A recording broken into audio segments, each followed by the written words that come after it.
There's over 140,000 miles of railroad tracks in the U.S. To put that into perspective, that's enough railroad tracks that if you stack them on top of each other, it reaches over halfway to the moon.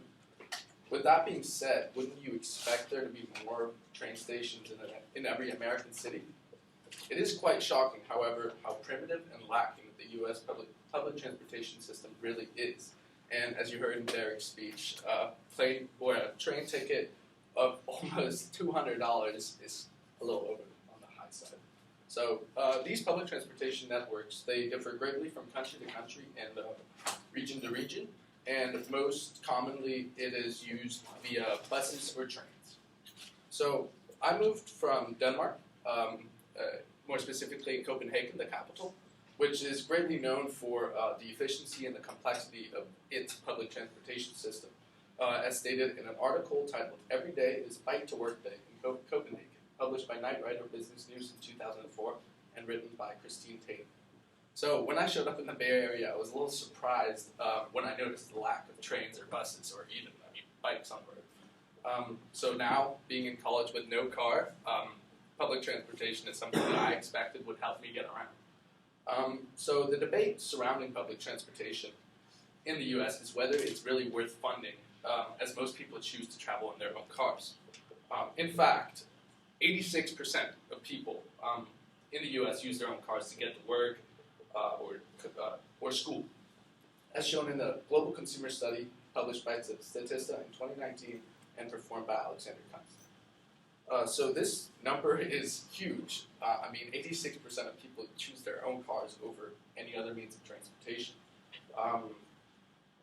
And this is a little alarming because we need to start moving on to more sustainable methods, transportation included in that. So I think that more funding to expand the U.S. public transportation system is needed, as it can help increase financial opportunities for cities and individuals.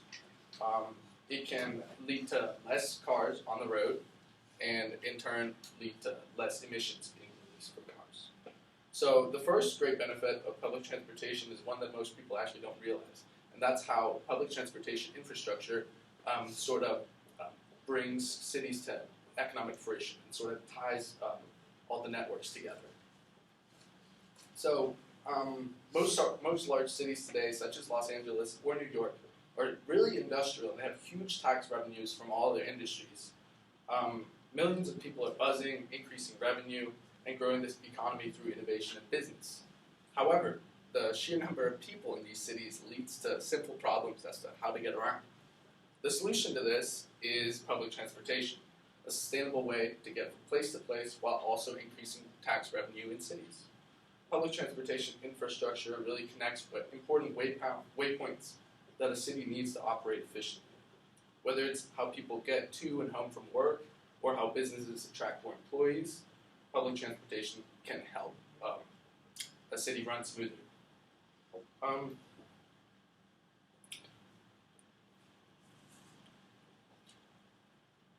So on top of this, a study led by King Shen and published in 2017 by Urban Studies showed that public transportation infrastructure actually raised the value of nearby real estate properties. This suggests that public transportation actually increases the worth or value of its surrounding. And with all these things in mind, wouldn't it almost be an expectation of these large cities to have some sort of public transportation network? So a lot of these cities, on top of this, increasing the business opportunities in cities, public transportation's goal is also to reduce the amount of cars on the road. Most large cities today, such as Los Angeles or New York, they got those complex financial systems to rack in that tax revenue. But they don't have the optimized transportation system to make all this sort of come together. Because of this, traffic is a huge issue in a lot of cities. And as stated by a study published by Statista and written by Niall McCarthy, Los Angeles, San Jose, and San Francisco are the top 3 cities in the U.S. with the most traffic. Now, me having lived in the Bay Area for 7 years, this is something that I've experienced quite frequently, and I've always wondered why a solution hasn't been found. So I believe that making long-term investments in public transportation would lead to less traffic congestion and overall smoother road conditions. Cities are just too modern to be facing these simple problems such as traffic, so public transportation can definitely help.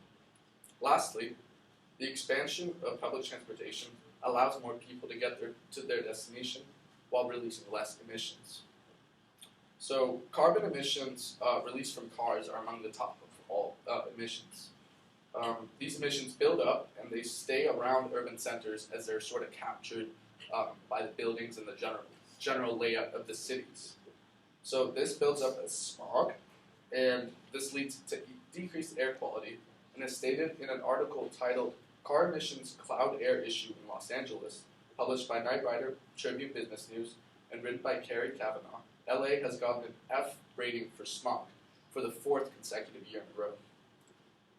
Increasing accessibility to public transportation can greatly help with the general well-being and help combat this smog buildup.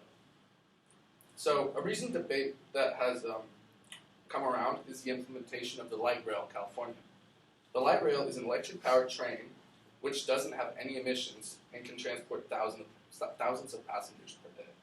As stated in a study titled The Effectiveness of the Light Rail, conducted in 2017 by Andrew Proctor and colleagues, the light rail used less energy per passenger mile than automobiles or even buses.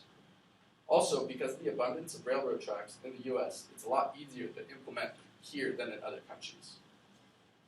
It has been a big debate whether the construction of the light rail should be implemented because of the initial expenses. The way I see it is sort of as a long-term investment to start building a more sustainable future. So to wrap up, it is an ongoing debate on whether public transportation in urban areas should be increased. Based on the points that I've gone over, it seems that there are numerous factors that contribute to the idea that the public transportation system is indeed lacking. The U.S. is rich in innovation, but it seems that this innovation has sort of gone to other areas than increasing and expanding public transportation. I think that the pros outweigh the cons, and that it's more important to move towards a more sustainable future than to rely on what we already have. If you want to make a difference, you can start by doing a simple you can start by taking the bus or riding your bike to school, or if you're really into seeing a difference made, you can go down to the city hall and start a petition. With that being said, I hope that I gave you all some more insight on the public transportation situation, and I hope that you all will make a difference so that our cities can start looking like this. Thank you.